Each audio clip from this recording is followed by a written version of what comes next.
Bidadi township ಬಗ್ಗೆ ನೇರ ಚರ್ಚೆಗೆ ಪಂತ್ ಆಹ್ವಾನ ನೀಡಲಾಗಿದೆ. ಎಚ್ಡಿಕೆ ಪಂತ್ ಆಹ್ವಾನ ಸ್ವೀಕರಿಸಿ ಇದೀಗ ಸಿಎಂ ಡಿಕೆ ಶಿವಕುಮಾರ್ ಅವರು ಟೈಮ್ ಫಿಕ್ಸ್ ಮಾಡಿದ್ದಾರೆ. ಜೂನ್ 26ರ ಬೆಳಗ್ಗೆ 11 ಗಂಟೆಗೆ ವಿಧಾನಸೌಧಕ್ಕೆ ಬರಲು ಆಹ್ವಾನ ನೀಡಲಾಗಿದೆ. ನೇರ ಚರ್ಚೆಗೆ ಎಚ್ಡಿಕೆಗೆ ಸಿಎಂ ಡಿಕೆ ಶಿವಕುಮಾರ್ ಆಹ್ವಾನ ನೀಡಿದ್ದಾರೆ. 5 ಜನಪ್ರತಿನಿಧಿಗಳ ಜೊತೆ ಬರುವಂತೆ ಎಚ್ಡಿಕೆಗೆ ಆಹ್ವಾನಿಸಿದ್ದಾರೆ. ಜೂನ್ 26ರ ಬೆಳಗ್ಗೆ 11 ಗಂಟೆಗೆ ವಿಧಾನಸೌಧಕ್ಕೆ ಬರೋದಿಕ್ಕೆ ಹೇಳಿದ್ದಾರೆ. ಕೇಂದ್ರ ಸಚಿವ ಕುಮಾರಸ್ವಾಮಿಗೆ ಪತ್ರ ಬರೆದಿದ್ದಾರೆ ಸಿಎಂ ಡಿಕೆ ಶಿವಕುಮಾರ್. ಇದು ಬಿಡದಿ ಟೌನ್ಶಿಪ್ ಬಗ್ಗೆ ನೇರ ಚರ್ಚೆಗೆ ಪಂಥಾಹ್ವಾನ ನೀಡಲಾಗಿತ್ತು. ಕುಮಾರಸ್ವಾಮಿ ಅವರು ಪಂಥಾಹ್ವಾನ ನೀಡಿದ್ರು.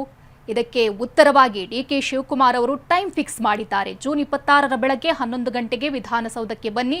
ನೀವು ಮಾತ್ರ ಅಲ್ಲ, ಒಂದು 4-5 ಜನಪ್ರತಿನಿಧಿಗಳು ಕೂಡ ಬೇಕು, ಅವರನ್ನು ಕರ್ಕೊಂಡು ಬನ್ನಿ, ಇಬ್ರು ಚರ್ಚೆ ನಡೆಸೋಣ ಅನ್ನೋದಾಗಿ ಇಲ್ಲಿ ಸಿಎಂ ಡಿಕೆ ಶಿವಕುಮಾರ್ ಅವರು ತಿಳಿಸಿರೋದು. ಕುಮಾರಸ್ವಾಮಿ ಅವರಿಗೆ ಪತ್ರ ಬರೆದಿದ್ದಾರೆ ಸಿಎಂ ಡಿಕೆ ಶಿವಕುಮಾರ್ ಅವರು. ಅಷ್ಟೇ ಅಲ್ಲ, ದಿನಾಂಕ, ಸಮಯ, ಸ್ಥಳ ಎಲ್ಲವೂ ಕೂಡ ವಿವರವಾಗಿ ಈ ಪತ್ರದ ಮುಖೇನ ತಿಳಿಸಿದ್ದಾರೆ.